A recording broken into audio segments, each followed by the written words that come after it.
அல்ஹம்துலில்லாஹ் அஷ்ஹது அன் லா இலாஹ இல்லல்லாஹ் வஹ்தஹு லா ஷரீக லஹ். கடவுளை தவிர வேறு இணை தெய்வங்கள் இல்லை என்று நான் சாட்சியம் பகர்கின்றேன். அவர் தனித்தவர், மகத்துவமிக்கவர். இன்ஷா அல்லாஹ் இந்த ஜும்மாவுக்கு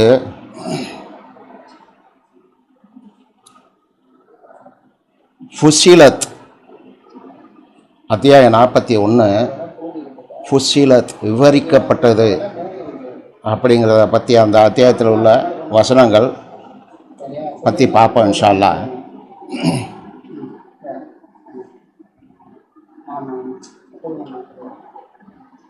இந்த குரானை மட்டும் தனித்து படித்தோம் அப்படின்னா விளங்காது.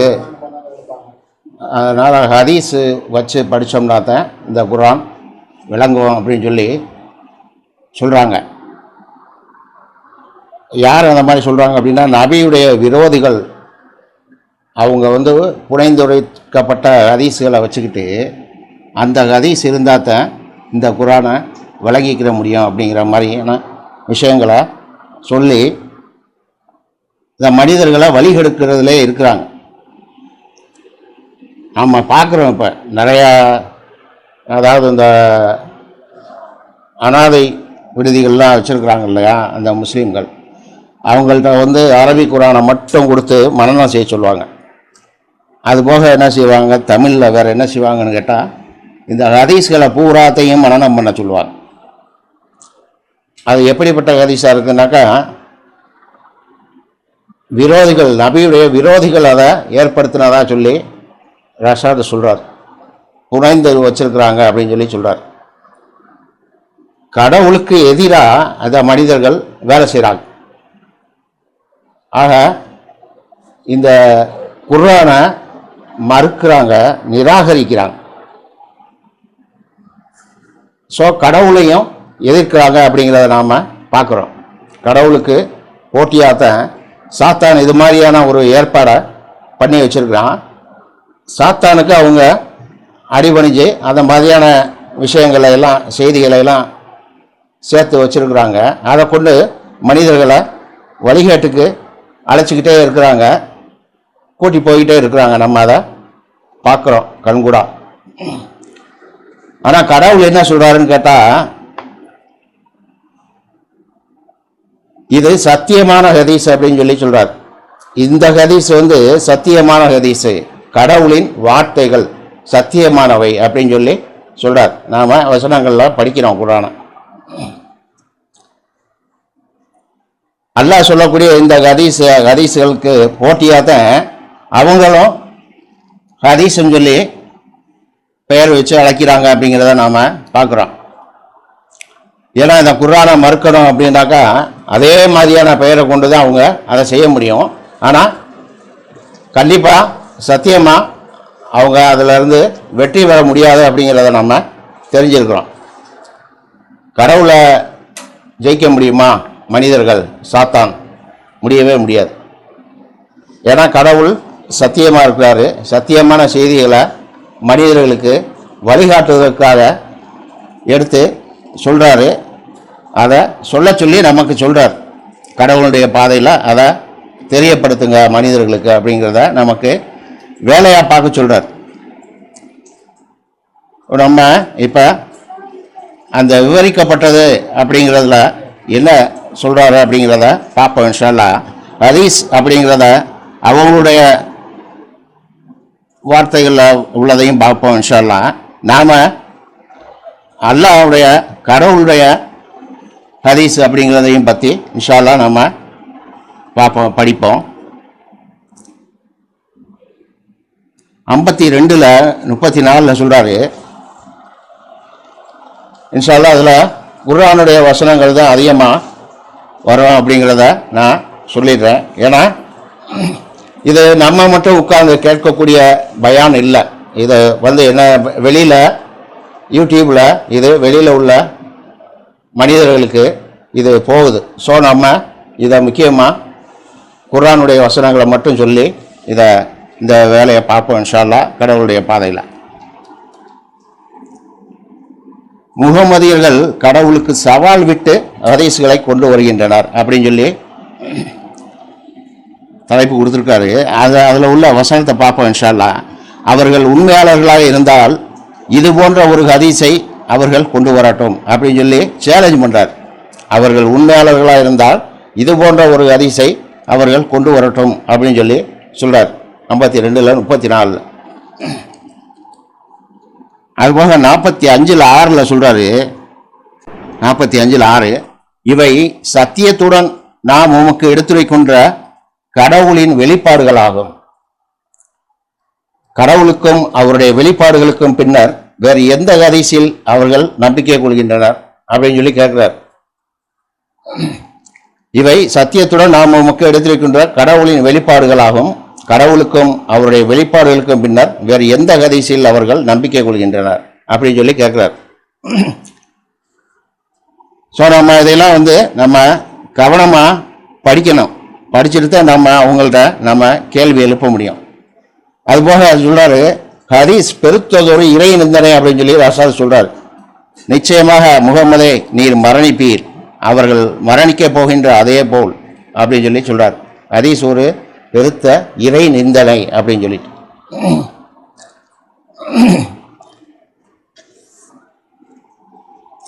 அது மாதிரி கடவுள் கேட்க சொல்லக்கூடிய ஹதீஸுங்கிறது குர்ஆனா இருக்குது.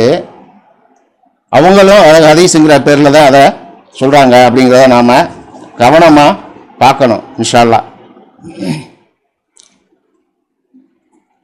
அடுத்ததாக 12:111 சொல்கிறாரு. 12:111 இன்ஷா அல்லாஹ். நமக்கு வேண்டியதெல்லாம் குர்ஆன் தான். அவர்களுடைய சரித்திரத்தில் அறிவுத்திறன் கொண்டோருக்கு ஒரு படிப்பினை உள்ளது. இது புனையப்பட்ட ஹதீஸ் அல்ல. குர்ஆனாகிய இது முந்திய அனைத்து வேதங்களையும் உறுதிப்படுத்துகின்றது. ஒவ்வொன்றிற்கும் உரிய விவரங்களை வழங்குகின்றது. மேலும் நம்பிக்கை கொண்டோருக்கு ஒரு கலங்கரை விளக்காகவும் அருளாகவும் திகழ்கின்றது. ஒவ்வொன்றிற்கும் உரிய விவரங்களை வழங்கக்கூடியதா இந்த குர்ஆன், இந்த ஹதீஸ் இருக்குது அப்படிங்கிறத சொல்றார். ஸோ இதில் விவரம் இல்லை, விளங்காது அப்படிங்கிற சொல்றதுக்கெல்லாம் சான்ஸே கிடையாது. அவங்களா ஏற்படுத்தி வச்சுக்கிட்ட ஒரு விஷயமா தான் அது இருக்குதுங்கிறத நம்ம பார்க்குறோம் இன்ஷா அல்லாஹ். அடுத்து அந்த மாதிரியான போலி முஸ்லீம்கள் என்ன சொல்றாங்க அப்படின்னு கேட்டால், அந்த மாதிரி குர்ஆனை மட்டும் படித்தா விளங்காது, ஹதீஸோட சேர்த்து தான் படிக்கணும் அப்படின்னு சொல்லி அவங்களையும் அவங்கள சார்ந்தவர்களையும் ஏமாந்து கொண்டும் இருக்கிறார்கள். ஆனால் கடவுள் என்ன சொல்றாரு அப்படின்னு கேட்டால், உங்களுக்கு மூளைகளை கொடுத்துருக்குறேன், செவி புலன்களை கொடுத்துருக்குறேன், கண்களை கொடுத்துருக்குறேன், அதுக்கு நீங்கள் எனக்கு நன்றி சொல்லணும், மேலும் அதுக்கு பொறுப்புதாரி நீங்கள் தான் அப்படிங்கிறத சொல்கிறார். மூளையில் கொடுத்துருக்குன்னா நீங்கள் சிந்திக்கணும், செவி புலன்னாக்கா நீங்கள் கேட்கணும், கண்களை கொண்டு நீங்கள் பார்க்கணும், எல்லாத்தையும் உங்களுடைய அந்த அறிவை கொண்டு நீங்கள் எது நல்லது அப்படிங்கிறத, எது நேரான வழி அப்படிங்கிறத நீங்கள் சிந்திச்சு உணரணும். சிந்திச்சு உணரும் பொருட்டு நீங்கள் இதில் கவனம் செலுத்துங்க அப்படின்னு சொல்லி சொல்கிறார். அடுத்து 41:2 சொல்கிறாரு. 41:2 வசனம் இன்ஷா அல்லாஹ். 41 தான் ஃபுஸ்ஸிலத்.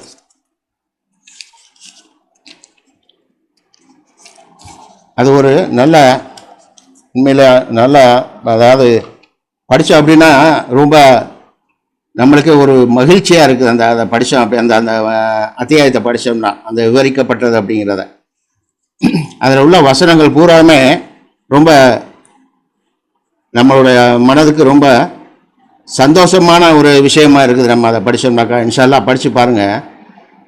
அதில் 2வது வசனம், மிக்க அருளாளர் மிக்க கருணையாளரிடமிருந்து ஒரு வெளிப்பாடு அப்படிங்கிற சொல்லி சொல்கிறாரு 41:2. அடுத்து 3வது வசனம், அறிந்திருக்கும் மக்களுக்கு அரபி மொழியிலானதொரு குர்ஆனில் முழுமையான விவரங்களை வழங்குகின்ற வசனங்களை கொண்ட ஒரு வேதம் அப்படின்னு சொல்லி சொல்கிறாரு. அடுத்து 4வது வசனம், நற்செய்திகளை தாங்கிய ஒன்று, அவ்வண்ணமே எச்சரிக்கும் ஒன்று. ஆயினும் அவர்களில் அதிகமானோர் திரும்பி சென்று விடுகின்றனர், அவர்கள் செவியேற்பதில்லை. அதை நம்ம பார்க்குறோம். நம்ம போய் என்னதான் நம்ம எடுத்து சொன்னாலும் என்ன சொல்கிறாங்க, அதை மறுக்கிறாங்க, நிராகரிக்கிறாங்க. இது அல்லாஹ்வுடைய வார்த்தையாக இருக்குதுங்க அப்படின்னு சொல்லி சொன்னாலும், இல்லை முகமது எங்களுக்கு சொல்லியிருக்காரு அப்படின்னு சொல்லக்கூடிய போலி முஸ்லீம்களாக தான் இருக்கிறாங்க அப்படிங்கிறத நாம் பார்க்குறோம். போலியான ஹதீஸ்களை பின்பற்றக்கூடியவங்களாம் இருக்கிறாங்க, வழிகேட்டில் செல்லக்கூடியவங்களாக இருக்கிறாங்க அப்படிங்கிறத பார்க்குறோம்.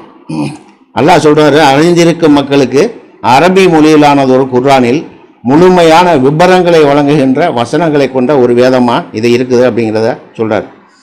அடுத்ததாக அதில் 7வது வசனம், ஜக்காத் கடமையான தர்மத்தை கொடுக்காதவர்கள், மேலும் மறு உலகை குறித்து அவர்கள் நம்ப மறுப்பவர்களாக இருக்கின்றனர்.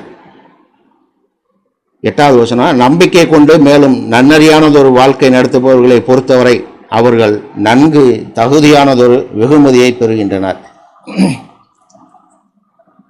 இப்படி 54 வசனங்களை கொண்ட அத்தியாயமாக அது இருக்குது. நாம் இன்ஷா அல்லாஹ் அதை படித்து பார்ப்போம். தொடர்ந்து நாம் குர்ஆனை படிச்சுக்கிட்டே இருந்தோம்னா அதில் உள்ள விஷயங்கள்லாம் நமக்கு அல்லாஹ்வோட உதவி கொண்டு எளிதாக விளங்குங்கிறத நம்ம பார்க்குறோம் இன்ஷா அல்லாஹ். 41 18 19 வலுக்கட்டாயமாக நம்பிக்கை கொண்டு நன்னறியானதொரு வாழ்வு நடத்துபவர்களை நாம் எப்போதும் காப்பாற்றுகின்றோம் சொல்றாரா. நாம நம்பிக்கை கொண்டு இருந்தோம் அப்படின்னா, நன்னறியான வாழ்வு நடத்திட்டு இருந்தோம்னா நம்ம எப்போதும் காப்பாற்றப்படுவோம் அப்படிங்கிறதா அல்லாஹ் நம்மளுக்கு வாக்குறுதியை கொடுக்குற சொல்றாரு. இது ஒரு மாற்ற முடியாத வாக்குறுதி அப்படிங்கிறத நமக்கு சொல்றாரு அல்லாஹ். அடுத்தது, வலுக்கட்டாயமாக கடவுளின் எதிரிகள் நரக நெருப்பிற்கு வரவழைக்கப்படுகின்ற அந்நாள் வரும். அந்த போலியான ஹதீஸ்களை புனைந்து அதை ஃபாலோ பண்ணுறவங்களுக்கு சொல்றாரு, வலுக்கட்டாயமாக கடவுளின் எதிரிகள் நரக நெருப்பிற்கு வரவழைக்கப்படுகின்ற அந்நாள் வரும் அப்படின்னு சொல்றார். ஸோ நாம் ரொம்ப கவனமாக இருக்கணும். ஏன்னா சாத்தான் நம்மளை சுற்றி வருவான், நம்மள்ட்ட கெசிப்பான். நாம் தொடர்ந்து குர்ஆனை கண்டினியூவாக தொடர்புல வச்சுக்கிட்டே இருந்தோம்னா நம்மளுடைய ஆன்மாவை மீட்டெடுக்கலாம் அப்படிங்கிறத நாம் பார்க்குறோம். ஏன்னா சொல்கிறாரு, மக்கள் தங்களை மீட்டுக் கொள்வதை சாத்தியமாக்குவதற்கான ஒரு வேதமாக இது இருக்குது அப்படிங்கிறத சொல்கிறாரு. அது 7:174 சொல்கிறாரு. இன்ஷா அல்லாஹ் அதை பார்ப்போம் இன்ஷா அல்லாஹ். மக்கள் தங்களையே மீட்டுக் கொள்வதை சாத்தியமாக்குவதற்காக இவ்வெளிப்பாடுகளை இவ்விதமாக நாம் விவரிக்கின்றோம் அப்படின்னு சொல்றார். சொல்றாரு. விவரம் பத்தலை அப்படிங்கிறதெல்லாம் சொல்றதுக்கான வாய்ப்பே கிடையாது. இன்ஷா அல்லாஹ் அடுத்து இந்த விவரிப்பு அப்படிங்கிறதுல 2:242 சொல்றாரு. விவரிக்கப்பட்டது அப்படிங்கிறதுல பார்ப்போம் இன்ஷா அல்லாஹ். 2:242 கடவுள் இவ்விதமாக தன் வெளிப்பாடுகளை உங்களுக்கு விவரிக்கின்றார், நீங்கள் புரிந்து கொள்ளும் பொருட்டு. அடுத்து 3:62 சொல்றாரு, நிச்சயமாக இதுவே சத்தியமான விவரிப்பாகும். நிச்சயமாக கடவுளை தவிர தெய்வம் எதுவும் இல்லை. நிச்சயமாக கடவுள்தான் எல்லாம் வல்லவர், ஞானம் மிகுந்தவர். அடுத்து அதுல 4:87 சொல்றாரு, கடவுள் அவரை தவிர தெய்வம் இல்லை. உயிர் தெழுப்பப்படுகின்ற நாளில் உங்களை அவர் நிச்சயமாக ஒன்று திரட்டுவார். தவிர்த்து விட இயலாத அந்நாள் கடவுளுடையதை விடவும் எவருடைய விவரிப்பு அதிகம் உண்மை நிறைந்தது. கடவுள் விவரிக்கிறதை விட மனிதர்கள் விவரிச்சிருவாங்க அப்படின்னு கேட்கிறார். கடவுளுடைய சத்தியத்தை விடவா அவங்களுடைய போலி புனைந்தல்கள் உங்களை கவர்ந்துடுது அப்படிங்கிறத கேட்கிறார்.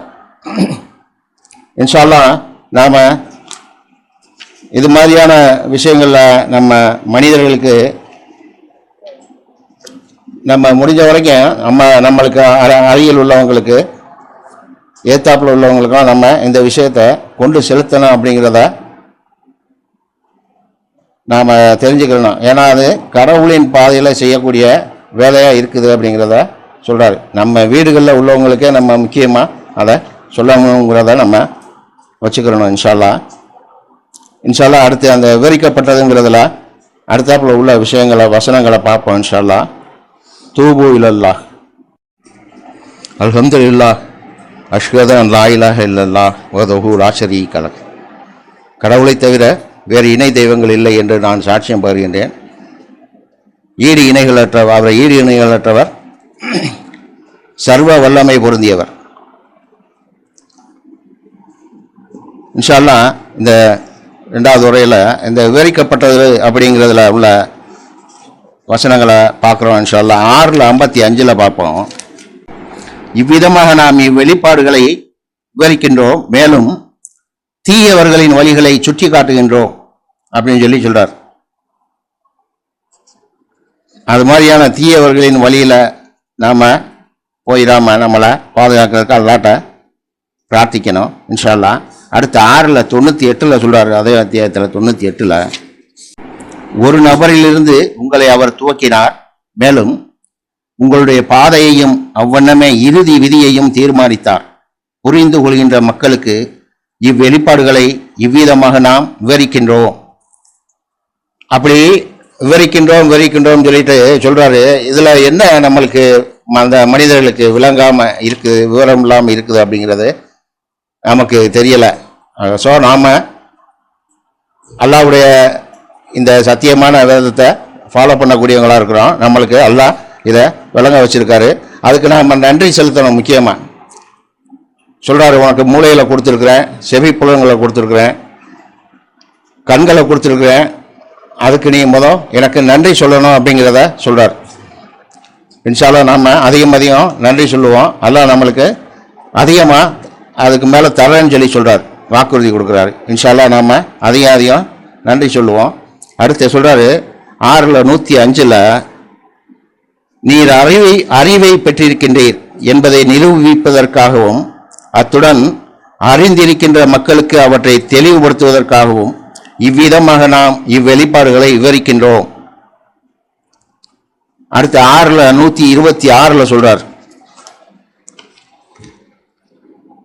இதுவே உம்முடைய இரட்சகரை நோக்கிய நேரான பாதையாகும்.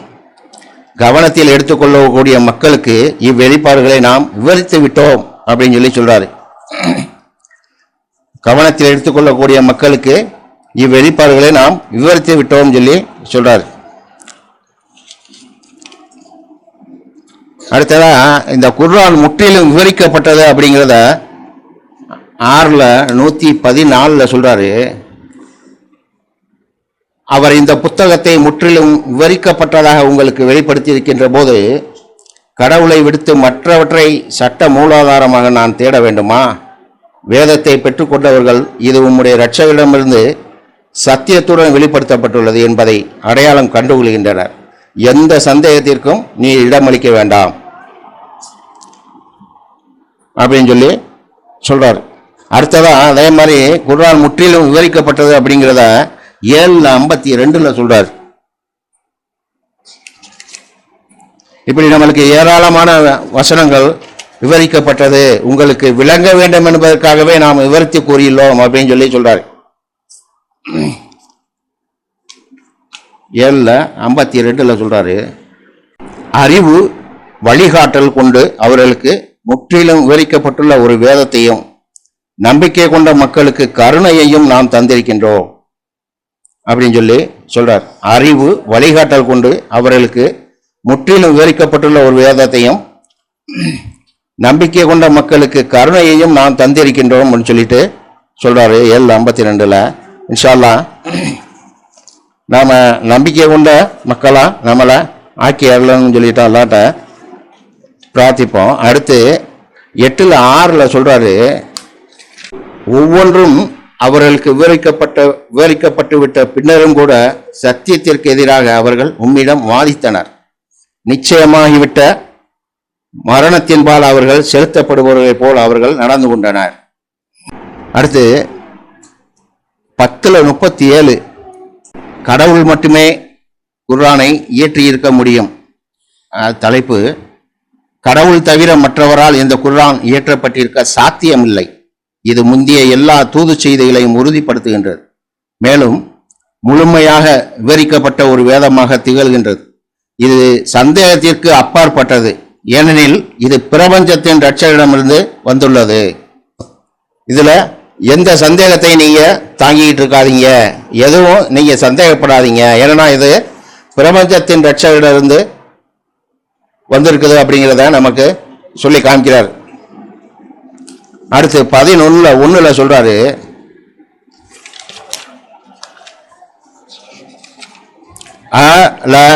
இது ஒரு வேதமாகும். இதன் வசனங்கள் பூரணப்படுத்தப்பட்டு பின்னர் விவரிக்கப்பட்டது. மிகுந்த ஞானமுடையவர், மிகவும் நன்கு அறிந்தவரிடமிருந்து இது வந்துள்ளது. 2வது வசனம் படிக்கிறேன். குர்ஆன் கடவுளின் தூதர் அப்படிங்கிறது தலைப்பாக கொடுத்துருக்கு. பிரகடனிப்பதாவது கடவுளை அன்றை நீங்கள் வழிபட வேண்டாம், ஓர் எச்சரிப்பவராகவும் அவ்வண்ணமே நற்செய்தி தாங்கியவராகவும் அவரிடமிருந்து நான் உங்களிடம் வந்துள்ளேன் அப்படின்னு சொல்லி தூதர் சொல்றாரு. அடுத்து 24:18 பார்ப்போம் இன்ஷா அல்லாஹ். 24:18 கடவுள் இவ்விதமாக இந்த வெளிப்பாடுகளை உங்களுக்காக விவரிக்கின்றார். கடவுள் எல்லாம் அறிந்தவர், ஞானமுடையவர். அடுத்து இன்ஷா அல்லாஹ் இன்னும் ஒரு 2 வசனம் மட்டும் பார்ப்போம். 57:17 பூமியை அது இறந்து விட்ட பின்னர் கடவுள் உயிர்ப்பிக்கின்றார் என்பதை அறிந்து கொள்ளுங்கள். நீங்கள் புரிந்து கொள்ளும் பொருட்டு இவ்வெளிப்பாடுகளை இவ்வாறு நாம் உங்களுக்கு விவரிக்கின்றோம் அப்படின்னு சொல்லி சொல்றாரு. அடுத்து 86:13 பார்ப்போம் இன்ஷா அல்லாஹ். 86:13 இது சிந்தனைக்குரிய ஒரு விவரிப்பு ஆகும் அப்படின்னு சொல்லி சொல்றார். நீங்க சிந்திக்க மாட்டீங்களா அப்படின்னு சொல்லி கேட்கிறார். இது சிந்தனைக்குரிய ஒரு விவரிப்பாகும் அப்படின்னு சொல்லி சொல்றாரு. இன்ஷா அல்லாஹ் இந்த 39:23 இந்த குர்ஆனை பத்தி சொல்றாரு. 39:23 பார்ப்போம் இன்ஷா அல்லாஹ். 39:23 கடவுள் இதிலே மிகச்சிறந்த ஹதீஸ்களை வெளிப்படுத்தியுள்ளார். முரண்பாடுகளற்ற ஒரு புத்தகம். மேலும் சொர்க்கத்திற்கும் நரகத்திற்கும் உரிய இரு வழிகளையும் சுட்டி காட்டுகின்றது. தங்கள் இரட்சகரிடம் பக்தியோடு இருப்பவர்களின் தோள்கள் அதன் மூலம் சிலிர்த்து விடுகின்றன. பின்னர் அவருடைய தோள்களும் இதயங்களும் கடவுளின் தூது செய்திக்காக இலகி விடுகின்றன. கடவுளின் வழிகாட்டல் இத்தகையதாகும். தான் நாடுகின்ற எவர் மீதும் அதனை அவர் அருள்கின்றார். கடவுளால் வழிகேட்டிற்கு அனுப்பப்பட்டு விட்டவர்களை பொறுத்தவரை எந்த ஒன்றும் அவர்களை வழி நடத்த முடியாது அப்படின்னு சொல்லி சொல்றாரு இன்ஷா அல்லாஹ். அடுத்து 39 இது 39:33 இந்த குர்ஆன் பரிபூரணமான சத்தியம் அப்படிங்கிறத சொல்றாரு. 39:33 சொல்றாரு இன்ஷா அல்லாஹ். சத்தியத்தை ஆதரித்து மேலும் அதில் நம்பிக்கை கொள்பவரை பொறுத்தவரை அவர்கள்தான் நன்னறியாளர்கள். அவர்கள் விரும்புகின்ற ஒவ்வொன்றையும் தங்கள் இரட்சகரிடம் அவர்கள் பெறுவார்கள். நன்னறியாளர்களுக்குரிய வெகுமதி இத்தகையதே ஆகும். இன்ஷா அல்லாஹ் நாம இந்த பரிபூரணமான சத்தியமான வேதத்தை நாம தொடர்ந்து கற்றுக்கொண்டு நாம நம்முடைய ஆன்மாவை மீட்டெடுப்பதற்கு, வளர்த்து எடுப்பதற்கு நாம் முயற்சி செய்வோம். அல்லாஹ் கிட்ட அதுக்கு பிரார்த்திப்போம். ஹக்கீமு ஸலாத்.